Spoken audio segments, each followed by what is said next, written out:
दोस्तों नमस्कार, मैं राकेश श्रीवास्तव हमारे YouTube चैनल में आप सभी का स्वागत है। ऐसा लगता है कि इन दिनों बिहार में पुलिस कर्मियों पर आफत आई हुई है, क्योंकि पिछले 3 दिनों में 3 पुलिस अधिकारियों पर हमले हुए हैं और इनमें से 2 ASI की मौत हो चुकी है, जबकि एक ASI गंभीर रूप से जख्मी है। इसके अलावा 3-4 कांस्टेबल भी जख्मी हो गए हैं। 12 तारीख को यानी 12 मार्च को सबसे पहले अररिया में एक परिवार के झगड़े को सुलझाने के लिए गए हुए ASI पर हमला किया जाता है और इस हमले में उनकी मौत हो जाती है। उसके बाद 15 मार्च को एक आरोपी को पकड़ने के लिए मुंगेर में ASI अपनी टीम के साथ जाते हैं, वहां पर उन पर हमला होता है और उनकी मौत हो जाती है।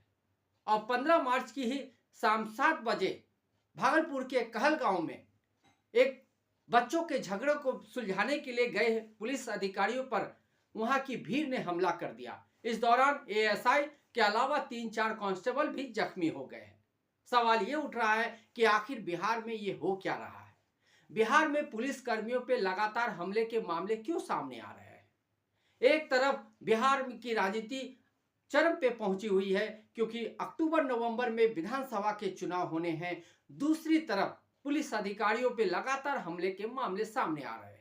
सवाल ये उठ रहा है कि क्या जंगल राज की पुनरावृत्ति हो रही है? जिस लालू प्रसाद यादव पे जंगल राज को फैलाने का आरोप नीतीश कुमार लगाते रहे हैं, उसी नीतीश कुमार के शासनकाल में बिहार में इन दिनों जंगल राज सा माहौल देखने को मिल रहा है। जिन पुलिस अधिकारियों पे वहां की कानून व्यवस्था और सुरक्षा की सारी जिम्मेदारी है, उन्हीं पुलिस अधिकारियों पे लगातार हमले किए जा रहे हैं। सवाल यह भी उठ रहा है कि ये हमले अचानक से किए जा रहे हैं या इसके पीछे कोई बड़ी साजिश है। अगर साजिश नहीं है तो एक के बाद एक लगातार शहर दर शहर पुलिस कर्मियों पर हमले क्यों किए जा रहे हैं? आखिर पुलिस अधिकारियों पर हमले के पीछे का सच क्या है? क्या इसमें किसी पॉलिटिकल पार्टी के नेता का हाथ है या किसी राजनीतिक षड्यंत्र के तहत बिहार में पुलिस अधिकारियों को निशाना बनाया जा रहा है? क्योंकि अलग अलग जगह से जिस तरह की खबरें सामने आ रही है, उससे यही सवाल पैदा हो रहा है कि आखिर में अचानक से पुलिस अधिकारियों के खिलाफ ये हमले क्यों बढ़ गए। इस मामले में पार्टी की ओर से, खास करके सरकार की ओर से सख्त रुख अपनाया गया है और जो पार्टी के नेता हैं, यानी सरकार की जो नेता है नीरज बबलू, उन्होंने तो यहां तक कह दिया है कि पुलिस अधिकारियों पे हमले करने वालों का सीधा इनकाउंटर कर देना चाहिए। लेकिन सवाल यह है कि सीधा इनकाउंटर से पहले आखिर पुलिस अधिकारियों पे क्यों हमले हो रहे हैं, इसकी जांच होना जरूरी है। क्योंकि संभव है कि अक्टूबर नवंबर में जो विधानसभा के चुनाव होने वाले हैं, उसे लेकर किसी तरह की राजनीतिक बिसात बिछाई जा रही हो और इसी राजनीतिक बिसात के तहत पुलिस अधिकारियों को निशाना बनाया जा रहा है, ताकि बिहार की कानून व्यवस्था की पोल पट्टी खोलकर रख दी जाए, ताकि कानून की जो स्थिति खराब है उसे सामने लाकर आम लोगों के बीच एक तरह का एक मैसेज तैयार किया जाए कि सत्ताधारी दल नीतीश कुमार के शासनकाल में लगातार बिहार की कानून व्यवस्था बिगड़ रही है। हो सकता है कि भारतीय जनता पार्टी और जेडीयू के बीच जो गठबंधन चल रहा है, उस गठबंधन के तहत जो चीजें फिलहाल बन नहीं पा रही है या जिस तरह का माहौल बनना चाहिए था, उसको लेकर ही या उसके खिलाफ ही इस तरह का माहौल बनाने की कोशिश की जा रही है, ताकि सीधा सीधा नुकसान जेडीयू को हो। क्योंकि इस समय नीतीश कुमार बिहार के मुख्यमंत्री हैं और उनके ही शासनकाल में लगातार उन पुलिस अधिकारियों पे हमले हो रहे हैं जिन पर राज्य की कानून व्यवस्था को संभालने की जिम्मेदारी है। हाल के दिनों में शराब मामले को लेकर, चूंकि वहां अवैध रूप से शराब की बिक्री हो रही है, अवैध रूप से शराब बेचे जा रहे हैं, खरीदे जा रहे हैं, इसे लेकर राज्य सरकार पे लगातार हमले हो रहे हैं। संभवतः पुलिस द्वारा लगातार जो दबिश दी जा रही है, उसके खिलाफ ही एक माहौल बना है, जिसकी वजह से पुलिस अधिकारी द्वारा जब भी कहीं भी झगड़े को सुलझाने जाया जाता है या किसी आरोपी को पकड़ने के लिए जाती है, तो वहां पर के जो लोग हैं उसे बचाने में और झगड़े को सुलझाने के दौरान पुलिस अधिकारियों को निशाना बना रहे हैं। आखिर पुलिस अधिकारियों को निशाना बनाने के पीछे का मकसद क्या हो सकता है? क्योंकि जिन पुलिस अधिकारियों को निशाना बनाया गया है, उनका किसी भी गांव के लोगों के साथ अपना कोई व्यक्तिगत दुश्मनी या व्यक्तिगत किसी तरह की रंजिश नहीं रही है। इसके बावजूद पुलिसकर्मियों का अधिकार निशाना बनाया जा रहा है।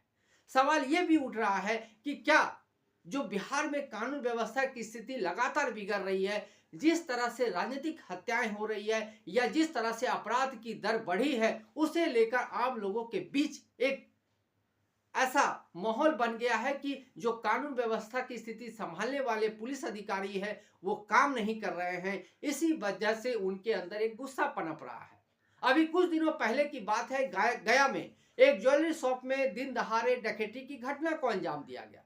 यह डकैती की घटना, इस डकैती की घटना में बताया गया कि 25 करोड़ रुपए की डकैती की गई है। बिहार में अब तक किसी भी ज्वेलरी शॉप में किया गया डकैती का यह सबसे बड़ा वारदात था। लेकिन इस वारदात की सबसे दिलचस्प बात यह है कि इस डकैती के दौरान एक महिला कर्मचारी ने पुलिस को फोन किया और फोन करके घटना की जानकारी दी। उस महिला ने अपनी जान पे खेल के ये जानकारी पुलिस अधिकारियों को दी, लेकिन कहा जा रहा है कि करीब 10 बार फोन करने के बाद भी पुलिस तब पहुंची जब सारे गुंडे, ये सारे डकैत ज्वेलरी शॉप को लूट कर जा चुके थे।